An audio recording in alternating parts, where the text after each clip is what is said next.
Hey, welcome everyone. Welcome to my broadcast, or maybe you're watching it on replay. I am just getting home and want an opportunity to jump in on the final scope broadcast of the decade. We're getting ready to enter a new decade, 2020, guys. It's when you think about things um, at a decade or 10-year period, it's almost like, oh my gosh, we're in the next 10 years already, or looking ahead or vision casting for that. So I just wanted to jump on. I'm not going to be long. Hey, Dean. Um, I have not even had an opportunity to watch one of the scopes yet. I did look at the spreadsheet and saw, Dean, you went earlier, I believe, to Tool. It looks like Margaret is going to be jumping on. I think Dan also may have scoped earlier. Hey, perfect.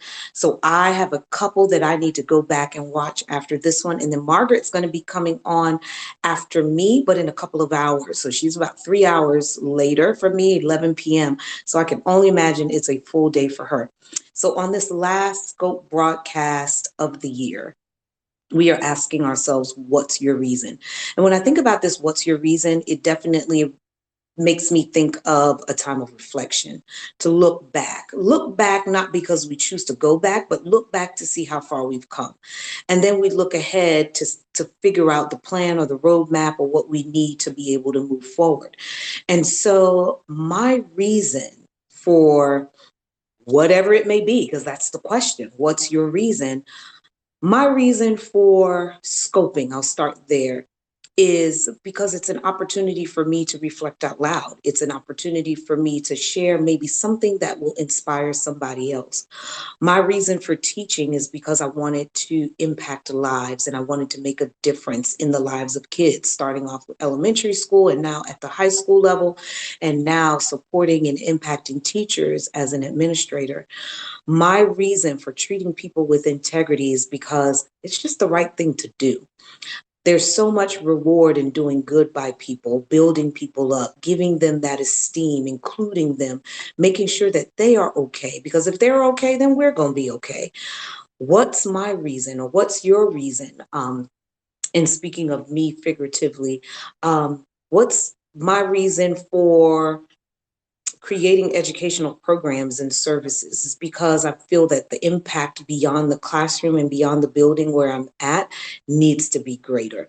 And not because I'm doing it for selfish reasons or monetary gain, but because the more that you can reach, the more impact you can have.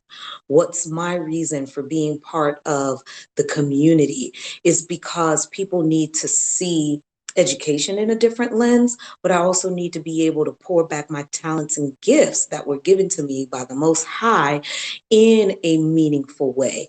What's my reason? My reason for doing all of these things is because that's my purpose. That's what I believe God has given and gifted me. And so because of all of those things, those are my reasons. And so as we enter into this holiday season, we always look at what is the reason for the season. For some of you, it may be the celebration of Christ's birthday. For some of you, it's just a simple time to just relax and enjoy and create new memories with friends and families. For many of us, it's the time of reflection and creating New Year's resolutions. It's a fresh start. It's a do-over. Well, every day that we wake up is certainly a do-over.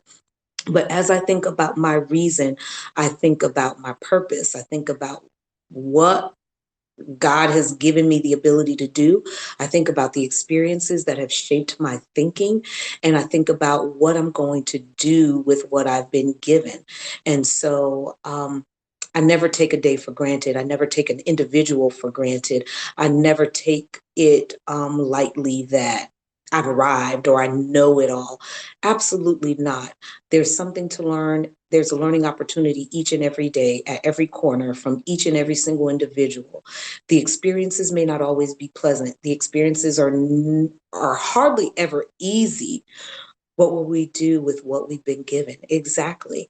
The experiences are never always easy, but through those struggles, productive struggles, through those obstacles, we always have to be able to look back and reflect and say, what is it that I was supposed to learn from this opportunity? What was it that I was able to do throughout this opportunity? How did I come out of it? So as I turn and I look back, I'm not looking back because that's a doubt and that's not a direction in which I'm going, but I need to look back and see how far I've come and then turn around and look forward and decide how I'm going to continue on this path, maybe change directions or whatever the case may be. So my reason is simply that. It is my purpose. It's the gifts that I've been given and how I'm going to use those in the community, in my school, in my building to support students, families, whomever.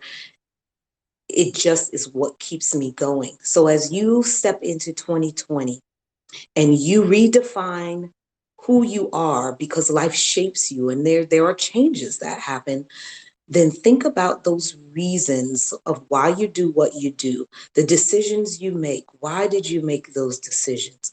Who do they impact? Who do they affect? Am I doing it because there's a selfish gain behind it, or do I do it because I know that I need each and every single person along the way to pour into me, that I can pour into, that we can learn, that we can grow, and that we could have a greater impact? So this Past the Scope EDU community, they're my reason. EduMatch, they're my reason. This whole network, the Twitterverse of educators that I've been so fortunate and blessed to learn with, not just this year, but for the past 3, 4 years that have reshaped my thought, my thinking, that I can learn from. And hey, Rochelle, I see that you've joined as well. These are my reasons. These individuals that I learn from, I grow from, they teach me things. They give me more fuel to my fire. They equip me with more tools. They make me sound. They make me level. They plant my feet. And so as I think about the things that I can give back to them and how I am purposeful and meaningful, I have many reasons. I have many reasons for the things that I do. So as you step into 2020, guys, think about those things that you want to vision cast for over the next 3, 5, 7, 9, 10 years. And think about how your gifts and your talents will make room for you. Think about the purpose that you have been gifted with, and make sure that you are aligning yourself and the right people with you. You are more than enough. You are good enough. You deserve a seat at each and every table. And if that table doesn't invite you, then you build your own table and you find your friends that can give you the tools and will build it with you. And then you create that space for you. So if I don't get to see you via Scope before the year is over, have a happy holiday. Make sure that you rest, relax, pour into those people that pour back into you the most. And happy new year. And I'll see you in the new decade. Bye, guys. Don't forget your reason.